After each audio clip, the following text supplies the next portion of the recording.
안녕하세요. 신앙의 선배님들 앞에 있으니까 무척 떨립니다. 안녕하세요. 저는 외교부 국립외교원의 근무 중인 양재 모임의 양경 자매입니다. 먼저 부족한 저를 이 자리에 세우셔서 주님을 증거할 수 있도록 허락하신 하나님께 감사드립니다. 저는 하나님이 누구신지 모르는 집안에서 태어나 자신의 힘으로 열심히 살다가 끝나는 게 인생인 줄 알았으나 2012년 가정, 건강, 직장에서의 어려움이 한꺼번에 겹치면서 스스로 교회에 발걸음을 옮기게 되었습니다. 예배에 참석하면서 점차 마음의 평안과 위안을 얻게 되었습니다. 2013년 1월 마침내 다니던 교회에서 세례를 받은 후 2014년 직장 동료의 권유로 양재 모임에 참석하면서 말씀을 배우는 가운데 구원의 확신을 갖게 되고 점차 주님의 음성을 듣는 법을 익히고 사모하게 되었습니다. 성경을 읽어도 잘 이해되지 않았던 여러 가지 부분들이 드디어 마음에 와닿기 시작한 것입니다. 그러나 우선 가까운 제 가족과 시댁 식구들에게 전도를 하기가 정말 만만치 않았습니다.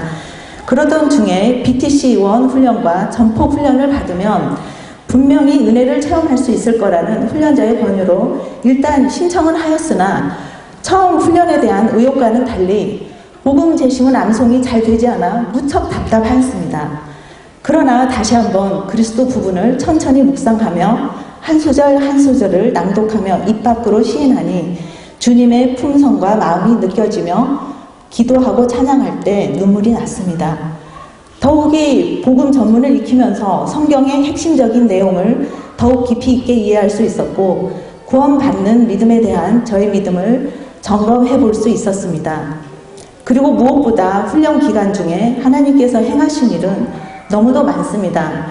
제가 신앙생활을 단순한 종교 행위로 생각하던 해병대 복무 중인 아들이 발목 부상으로 수술하게 되었을 때 주님께서는 훈련자와 함께 아들이 복음 전문을 듣고 주님을 영접할 수 있도록 허락하셨고 제가 아들과 함께 베데스다 분당 국군병원에 있는 베데스다 병원에서 3번 그리고 대전에서 믿음교회에서 2번이나 예배를 드릴 수 있도록 허락하셨습니다.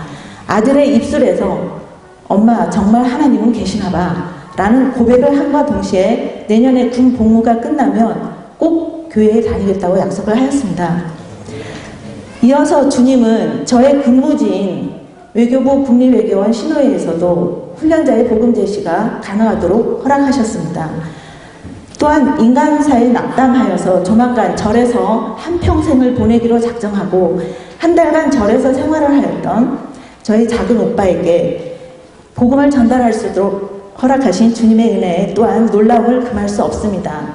저희 오빠는 자기 전에 하나님 감사합니다. 용서해 주세요.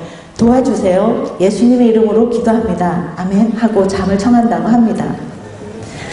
훈련자와 팀 전도를 위해서 2차례 육군 군 전도에서 군인들에게 복음을 제시하였을 때 역시 성령님께서는 우리의 도우심을 느꼈습니다.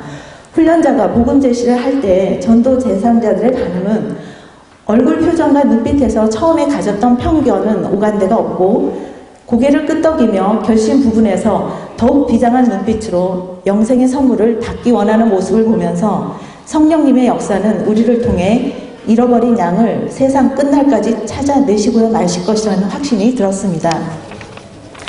90세 되신 저희 시어머니의 예수님을 향하신 회심에 이어서 아들 그리고 딱딱한 벽돌같이 느껴지는 친정 가족 중에 제가 가장 좋아하는 작은 오빠에게까지 하나님은 한 명씩 가족을 구원해 주십니다. 주관적인 저의 판단으로 옳고 그름을 택했던 저의 그릇된 습성을 주님을 닮기 위해서 조금씩 알아가는 과정이 참 행복합니다.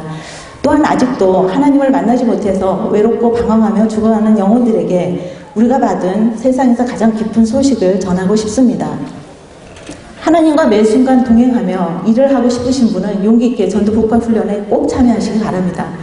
그리스도인이라면 전도와 복음 전달은 선택이 아닌 실수라고 생각합니다. 전폭 훈련을 통해서 쉽고 편안하게 복음을 전할 수 있도록 멋진 도구를 허락하신 주님께 감사합니다. 또한 전도는 우리 자신이 아니라 성령님께서 친히 이를 이루시라는 작업이라는 것을 우리는 그저 기도하고 몸만 내어드리면 된다는 기가 막힌 비밀도 제가 깨닫게 되었습니다. 행해보지 않으면 결코 인지할 수 없고 느낄 수 없습니다. 모두 다 주님이 하셨습니다. 라는 고백이 훈련에는 저절로 나오게 됩니다. 전도폭발 복음의 핵심인 은혜, 인간, 하나님, 그리스도, 믿음은 복음의 무엇인지 명확하게 깨닫게 해주었습니다. 특별히 믿음 부분에서 저는 제 자신의 신앙 상태를 다시 한번 점검하게 되었습니다.